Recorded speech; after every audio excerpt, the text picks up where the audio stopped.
Hi friends, कैसे हो? तो चलिए आज हम my English course book standard 10th का 3.2 लेसन पढ़ेंगे। The title of the lesson is a lesson in life from a beggar और ये लेसन लिखा है फेमस राइटर सुधा मूर्ति जी ने। The lesson 3.2 it is a story of female character whose name is Meena, who was very depressed and gloomy person. After some years, she was shifted to Mumbai, and after years, when she met the writer Sudha Murthy, she was totally changed person. When the writer met her accidentally and asked Meena about that change, all of a sudden, then Meena replied that a beggar changed her life. Students, how a beggar could change Meena's life? Let's listen the story. Meena is a good friend of mine. She is an LIC officer earning a good salary, but there was always something strange about her. She was forever unhappy. Whenever I met her, I would start to feel depressed. It was as though her gloom and cynicism had a way of spreading to others. She never had anything positive to say on any subject or about any person. For instance, I might say to her, Meena, did you know Rakesh has come first in his school? Meena's immediate response would be to belittle the achievement. Naturally, his father is a school teacher, she would say. If I said, Meena, Shweta is a very beautiful girl, isn't she? Meena would be pessimistic. When a pony is young, he looks handsome. It is age that matters. Wait for some time. Shweta will be uglier than anyone you know. Meena, it is a beautiful day. Let's go for a walk. No, the sun is too hot and I get tired if I walk too much. Besides, who says walking is good for health? There's no proof. That was Meena. She stayed alone in an apartment as her parents lived in Delhi. She was an only child and had the habit of complaining about anything and everything. And naturally, she wasn't a very pleasant company and nobody wanted to visit her. Then one day, Meena was transferred to Bombay and soon we all forgot about her. Many years later, I found myself caught in the rain at Bombay's Flora Fountain.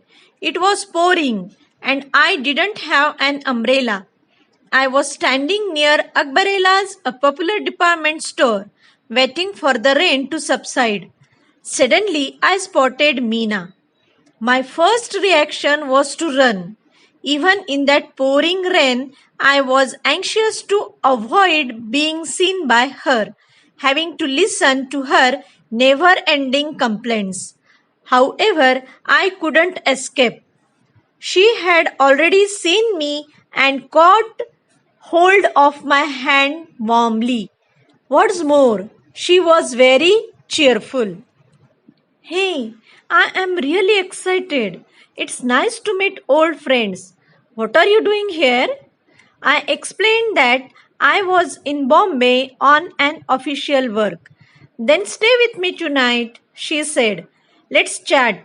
Do you know that old friends and memories are precious and rare?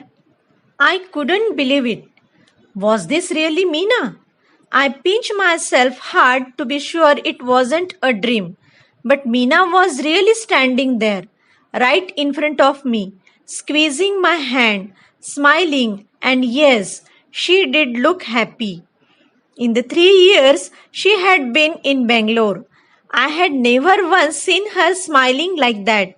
A few strands of grey in her hair reminded me that years had passed.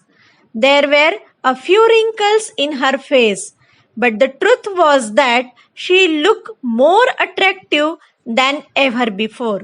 Finally, I managed to say, No, Meena, I can't stay with you tonight. I have to attend a dinner. Give me your card and I will keep in touch with you, I promise. For a moment, Meena looked disappointed. Let's go and have a tea at last, she insisted. But Meena, it's pouring. So what? I will buy an umbrella and then go to the Grand Hotel, she said. We won't get a taxi in this rain, I grumbled. So what? We will walk. I was very surprised. This wasn't the same Meena I had known. Today, she seemed ready to make any number of adjustments. We reached the Grand Hotel drenched. By then, the only thought in my mind was to find out who or what had brought about such a change in the pessimistic Meena I had known. I was quite curious. Tell me, Meena, is there a Prince Charming who has managed to change you so? Meena was surprised by my question. No, there isn't anyone like that, she said. Then what's the secret of your energy? I asked, like Tendulkar does in the advertisement. She smiled. A beggar changed my life. I was absolutely dumbfounded, and she could see it. Yes, a beggar, she repeated, as if to reassure me. He was old and used to stay in front of my house with his 5-year-old granddaughter. As you know, I was a chronic pessimist. I used to give my leftovers to this beggar every day. I never spoke to him, nor did he speak to me. One monsoon day, I looked out of my bedroom window and started cursing the rain. I don't know why I did not because I wasn't even getting wet. That day, I couldn't give the beggar and his granddaughter their daily quota of leftovers. They went hungry, I am sure. However, what I saw from my window surprised me. The beggar and the young girl were playing on the road because there was no traffic. They were laughing, clapping, and screaming joyously, as if they were in paradise. Hunger and rain did not matter. They were totally drenched and totally happy. I envied their zest for life. That scene forced me to look at my own life. I realized I had so many comforts, none of which they had, but they had the most important of all assets, one which I lack. They knew how to be happy with life as it was. I felt ashamed of myself. I even started to make a list of what I had and what I did not have. I found I had more to be grateful for than most people could imagine. That day, I decided to change my attitude towards life, using the beggar as my role model. After a long pause, I asked Meena how long it had taken her to change. Once this realization dawned, she said, it took me almost 2 years to put the change into effect. Now nothing matters. I am always happy. I find happiness in every small thing, in every situation, and in every person.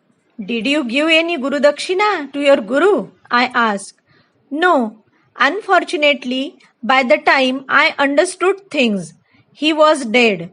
But I sponsored his granddaughter to a boarding school as a mark of respect to him.